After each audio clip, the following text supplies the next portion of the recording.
Thanks so much for joining us. While everyone has been distracted, rightly so, by national politics, there's plenty going on locally as well. Let's talk about some of the local political stories of the moment with Gin Dumcius, ace reporter for CommonwealthBeacon.org, the must-read website covering local politics and policy. Gin, welcome.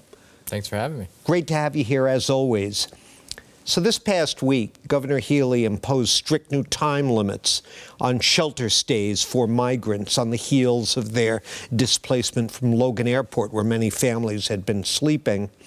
The state is paying to transport migrants out of state who have somewhere to go, and recently sent officials to the border to send a message, hey, we're full up here in Massachusetts. What are the political pressures that are impacting Governor Healey's policy changes? Sure, a lot of it is budgetary, right? This is costing hundreds of millions of dollars. And one of the reasons that lawmakers were encouraging these new restrictions was because they wanted to put guardrails on this. The state has a right to shelter law, and this has really been the first time it's been put to the test, especially from a monetary sense. Is there concern that this is a political issue that could hurt Democrats in the legislative elections? Has it gone to that level? Well, I think there was recent polling that showed that people understand it's a federal problem. There's the lack of federal immigration reform. But, you know, I think folks are paying attention to this. If you look at what's at the top of people's minds from a public polling perspective, it's housing, transportation, and immigration has moved up the list over the last year. Healey, I mean, this is just an impression, okay? But when I see her on our news talking about this, she seems stressed. Is this an awkward issue for her? Well, I think in terms of the building and how she's interacting with lawmakers, I think they understand what should be done. I mean, there's only so much they can do as well. You know, I do think in our reporting, what our headline said, you know, she keeps pulling up the welcome mat. And then Kelly Garrity of Politico made a very good point where, you know, there were these billboards that in other states saying, you know, come to Massachusetts, you know, welcoming people to Massachusetts. But here we are and telling people, stay out. Don't come to Massachusetts. There's no capacity. There's no room.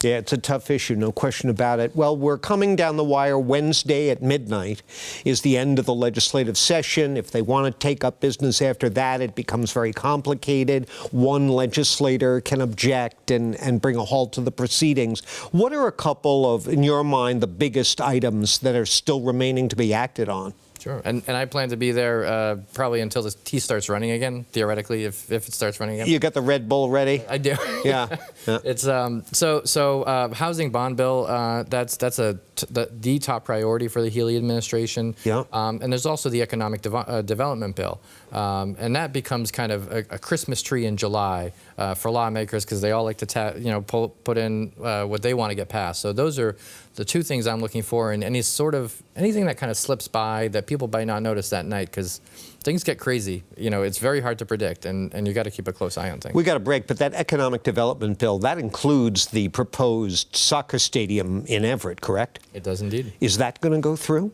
What's your guess? Anything can happen, so I'll be closely watching it. The Olympics are underway now, or we're taping in advance of that, but by the time folks see this, they're underway. USA, USA, go, go. But with the start of the Olympics has come a rush of stories about the fact that we, Boston, were once on tap to be hosting these games.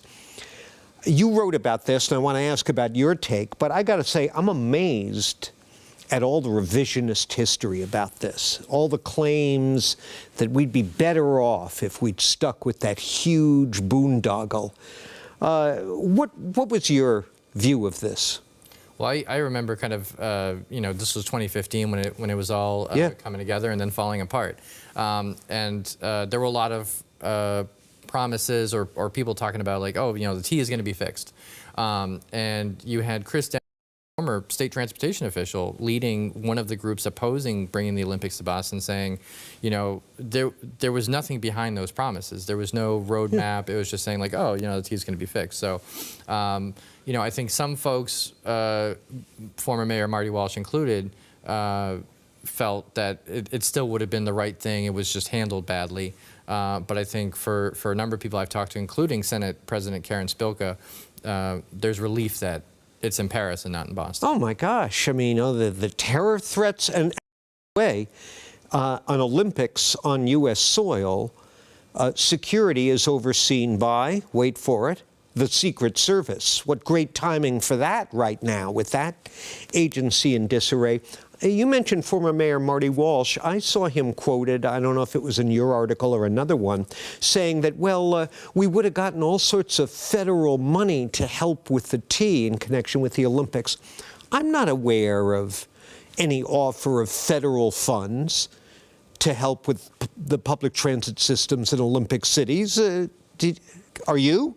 No, I mean, I think that might have been under discussion maybe in 2015, but as Chris Dempsey said, it's the Olympics to them, the public transit. They don't care. They don't care about that. Yeah. So it was, I think it was a big question mark in 2015, and I think a big indication of how much of a question mark it was Governor Charlie Baker. His administration took a very cautious approach. The Olympic folks were demanding that he take a stand, and he kept saying like, well, I think we really need to vet this further, and I think that was one of the factors that led to the bid getting pulled back. A lot of times you hear people say, well, when government tries to practice industrial policy or tries to manipulate the economy, it's often a disaster. And just in the last few days, there's been the story about how the state dropped an inordinate amount of money on tax breaks for that movie comedy, Don't Look Up, about the meteor that was headed toward Earth. Way out of proportion to any economic benefits. And that's been a controversial subsidy, the film tax credits, for some time. What's the reaction to that on Beacon Hill? Well, I think you had someone, I believe Governor Baker tried to kill that multiple times. Yeah. And I believe Speaker Mariano, then he was a top House official. It kept surviving. I think for some lawmakers, they like the idea of the stars coming. It's Matt Damon was in my hometown of Quincy, was filming his new film recently. So, I think there's that kind of like that star effect. But in terms of the money, I think most folks will tell you like, what's really the return on investment? Yeah, no, there have been critics of that for many years, but they just keep funding it. Well, that's Beacon Hill for you. Again, thanks so much for coming by. Thanks for having me. We'll stay in touch. And thank you very much for joining us.